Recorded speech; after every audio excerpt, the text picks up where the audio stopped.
শিক্ষার্থীরা আজকে আমরা একটা নতুন অধ্যায় নিয়ে আলোচনা করব। সেটা হচ্ছে আমরা অধ্যায় 9.1 নিয়ে আলোচনা করব। তো সবাই একটু খেয়াল করবেন। তো 9.1 নিয়ে আমরা যদি আলোচনাটা শুরু করতে যাই, সেটা হচ্ছে আমাদের যেটা বলবে সেটা হচ্ছে যে আমাদেরকে হচ্ছে কি সূচকীয় ফাংশন নিয়ে আলোচনা করা হবে।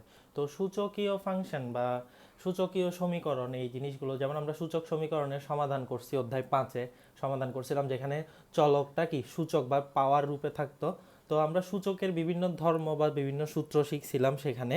তো এখানেও হচ্ছে আমরা কি ওই ধর্মগুলো বা ওই সূত্রগুলো ইউজ করব, ওগুলো দিয়ে আমরা সূচকীয় ফাংশনের বিভিন্ন অঙ্ক আছে, এখানে অঙ্কগুলোকে আমরা সলভ করব। ঠিক আছে স্যার, তাহলে সবাই একটু খেয়াল করবেন।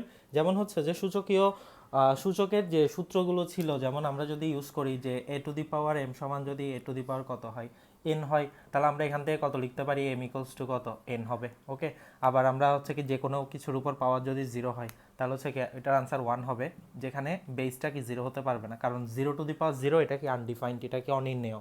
ওকে, তো এখন হচ্ছে যে সবাই একটা বিষয় একটু খেয়াল করেন। তো এরকম আমরা কি বিভিন্ন সূত্র শিখছিলাম, যেমন হচ্ছে A to the power M into A to the power N হলে এ টু দি পাওয়ার কত হবে এম প্লাস কত এন, আবার a to the power m divided by a to the power n, এটা সমান হচ্ছে কত এ টু দি পাওয়ার কত এম মাইনাস কত এন। তাহলে এই টাইপের আমরা বেশ কিছু সূত্র শিখছিলাম অধ্যায় 5 করার সময়। ওকে, তো এখন সূচকের যে অঙ্কগুলো দিচ্ছে, তাহলে আমাদের এখানে যে সূচকীয় ফাংশনের, তো আমরা প্রথমে একটু শুরু করি, আমরা কিছু কাজের অঙ্ক করব আগে। পেজ নাম্বার 205 এখানে কাজের অঙ্কগুলো আছে, আপনারা বইতে দেখবেন। তো আমরা প্রথমে 1 নাম্বার দিয়ে শুরু করছি। তাহলে 1 নাম্বার প্রশ্নটা বললো, আমরা প্রথমে প্রশ্নটা একটু দেখি। প্রশ্নটা কি বললো, 5 টু দি পাওয়ার কত, আমাদেরকে সরল করতে বলছে। আমাদেরকে কি করতে বলছে, সরল করতে বলছে। সরলটা কত করতে বলছে, 5 টু দি পাওয়ার কত n plus 2, 5 to the power কত n প্লাস 2, বা আমাদের এখানে মান নির্ণয়, বইতে দেখবেন মান নির্ণয়। ওকে, সরল বা মান নির্ণয় যাই বলেন, তাহলে মান নির্ণয় করতে বলছে। মনে করেন বইয়ের মতো করেই লিখলাম। তাহলে 5 to the power n plus 2 plus 35 into 5 to the power কত n মাইনাস কত 1 ডিভাইডেড বাই 4 ইন্টু কত 5 টু দি পাওয়ার কত n, 4 into 5 to the power n। তাহলে প্রদত্ত রাশি দিয়ে এটা লিখবেন। ওকে, প্রদত্ত রাশি বা হ্যাঁ এটা দিয়ে লিখবেন। তো এখন হচ্ছে আসেন আমরা যেমন 5 to the power n plus 2 এটাকে কত লিখতে পারি, 5 to the power n into কত 5 স্কোয়ার প্লাস 35কে আমরা কত লিখতে পারি, 7 ইন্টু কত 5 ইন্টু কত 5 টু দি পাওয়ার কত n মাইনাস 1, 4 ইন্টু কত 5 টু দি পাওয়ার কত n। তাহলে এখন হচ্ছে কত 5 to the power n into কত 25 প্লাস আমরা 7 ইন্টু, তাহলে হচ্ছে এখানে একটা বিষয় খেয়াল করেন, আমি যদি এখানে ব্র্যাকেটটা ইউজ নাও করি তাও সমস্যা নাই। তো আমরা এখানে কি করতে পারতেছি, সেটা হচ্ছে কি, যেমন হচ্ছে দেখেন এখানে 5 টু দি পাওয়ার কত আছে 1, এখানে 5 টু দি পাওয়ার কত আছে স্যার 1। তাহলে 5 টু দি পাওয়ার 1 যদি থাকে এখানে, তাহলে আমরা এখানে কত করতে পারতেছি, 5 টু দি পাওয়ার, যেমন দেখেন এখানে বেস দুইটা, এখানে কি দুইটা বেস সেম গুণ আকারে আছে, তাহলে পাওয়ারগুলো কি যোগ হবে, তাহলে হচ্ছে কত 1 প্লাস n মাইনাস কত 1, 4 ইন্টু কত 5 টু দি পাওয়ার কত n। তাহলে এখন এখান থেকে আমরা কত পাচ্ছি, 5 টু দি পাওয়ার কত n ইন্টু কত 25, 5 to the power n into কত 25, তাহলে প্লাস 7 ইন্টু কত 5 টু দি পাওয়ার কত n, তাহলে 4 ইন্টু কত 5 টু দি পাওয়ার কত n। ওকে, তো এখন আসেন সবাই একটা বিষয় একটু খেয়াল করেন। তাহলে এখান থেকে আমরা কি করতে পারতেছি, লব থেকে যদি আমরা 5 to the power n common নিই, তাহলে হচ্ছে কত 25 প্লাস কত 7, 4 ইন্টু কত 5 টু দি পাওয়ার কত n। তাহলে 5 টু দি পাওয়ার n দুইটা কি ক্যান্সেল হয়ে যাচ্ছে, 25 এর সাথে হচ্ছে কত 32, নিচে হচ্ছে কত 4, তাহলে আনসার হচ্ছে কত 8। তাহলে আমরা কি লিখবো এরপর, সুতরাং নির্ণেয় মান, তাহলে নির্ণেয় মান ইকুয়ালস টু হচ্ছে কত 8, তাহলে নির্ণেয় মান হচ্ছে কত 8, তাহলে এটা হচ্ছে কি আমাদের আনসার। অর্থাৎ আমরা জাস্ট হচ্ছে যে কি সূচকের কনসেপ্টগুলো ইউজ করে করে অঙ্কগুলোর কি সমাধানটা করব। তাহলে সবাই এটা একটু কি মাথায় রাখবেন। ঠিক আছে স্যার, তাহলে এখন সবাই একটু ভিডিওটা পজ করে এটা একটু লিখে নেবেন। তাহলে এটা লিখে নেওয়ার পরে আমরা হচ্ছে কি পরের অঙ্কে যাচ্ছি। তাহলে সবাই একটু খেয়াল করেন, আমরা হচ্ছে কি পরের অঙ্কে যাচ্ছি। তাহলে পরবর্তী অঙ্কটা কি বললো সবাই একটু দেখেন।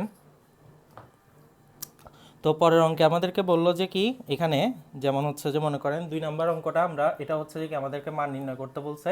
তাহলে 2 নাম্বার অঙ্কের প্রদত্ত কাজ নাম্বার 2, তাহলে প্রদত্ত রাশিটা কত বলছে, প্রদত্ত রাশিটা বললো হচ্ছে যে কত 3 টু দি পাওয়ার 4 ইন্টু কত 3 টু দি পাওয়ার কত 3 টু দি পাওয়ার 4 ইন্টু কত 3 টু দি পাওয়ার কত 8, আর নিচে হচ্ছে কত 3 টু দি পাওয়ার কত 3 টু দি পাওয়ার কত 14। তাহলে এটা একদম ইজি, দেখেন তাহলে এখানে হচ্ছে কত 4 আর 8 হচ্ছে কত 3 টু দি পাওয়ার 4 প্লাস কত 8, যেহেতু বেস একই গুণাকারে আছে তাহলে হচ্ছে কি পাওয়ারগুলো কি হবে স্যার যোগ হবে, পাওয়ারগুলো কি হবে যোগ হবে। নিচে হচ্ছে কত 3 টু দি পাওয়ার কত 14, তাহলে 3 টু দি পাওয়ার কত 12, 3 টু দি পাওয়ার কত 14, তাহলে আনসার হচ্ছে কত 12 মাইনাস কত 14, 3 ইনভার্স কত 2, তার মানে কত 1/3 স্কোয়ার 1/কত 9। আপনারা এগুলো নিচে নিচে লিখবেন, নিচে নিচে লিখবেন, পাশাপাশি লেখার দরকার নাই। তাহলে দেখেন এখানে কি ছিল বেস কি একই, ভাগাকারে আছে, পাওয়ার বিয়োগ হয়েছে। তো এগুলো সব আমরা কি অধ্যায় 5 থেকে জানি, বা জেনারেল ম্যাথে যখন আমরা অধ্যায় 4 করতেছিলাম সেখান থেকেও কি আমরা জানি। তাহলে হচ্ছে এখন কি এটা হচ্ছে কি আমাদের মান হচ্ছে কত 1/কত 9। তাহলে ভিডিওটা পজ করে একটু লিখে নেবেন সবাই, ঠিক আছে স্যার। তাহলে এরপর সবাই একটু খেয়াল করেন, আমরা তারপরে পরবর্তী অঙ্কে যাই। যেমন পরবর্তী অঙ্কটা কি বলছে, পরবর্তী অঙ্ক আজকের 3 নম্বর অঙ্ক, এটা বললো কি যে দেখাতে বলছে, দেখাও যে p to the power a p to the power b p to the power a divided by p to the power b into a square plus ab plus b square, a square plus ab plus কত b square, এরপর হচ্ছে কত into p to the power b p to the power c b square plus bc plus কত c square, p to the power c p to the power কত a c square plus ca plus কত a square. তাহলে এটা equals to, ওরা বলছে কত, এটা equals to 1 প্রমাণ করতে বলছে, এটা ইকুয়ালস টু কত প্রমাণ করতে বলছে 1।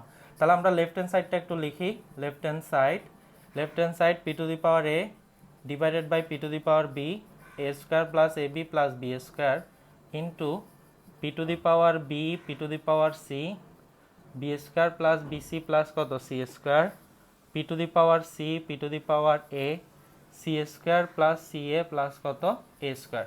তাহলে এখন এখান থেকে আমরা কি পাচ্ছি স্যার, সবাই একটু খেয়াল করেন, এখান থেকে আমরা কি করতে পারবো, সেটা হচ্ছে কত বেস সেম ভাগাকারে আছে, তাহলে হচ্ছে কি পাওয়ার বিয়োগ হবে a মাইনাস কত b, তাহলে a মাইনাস b বাইরে কত আছে a square plus ab plus কত b square into base same, তাহলে একইভাবে এটাও কি বিয়োগ হবে b square plus bc plus কত c স্কোয়ার, এটাও কি base same c square plus ca plus কত a স্কোয়ার। তাহলে এখান থেকে আলটিমেটলি আমরা কত পাচ্ছি sir, p to the power কত a minus b a square plus ab plus কত b square into p to the power b minus c b square plus bc plus কত c square into p to the power কত c minus a c square plus ca plus কত a square.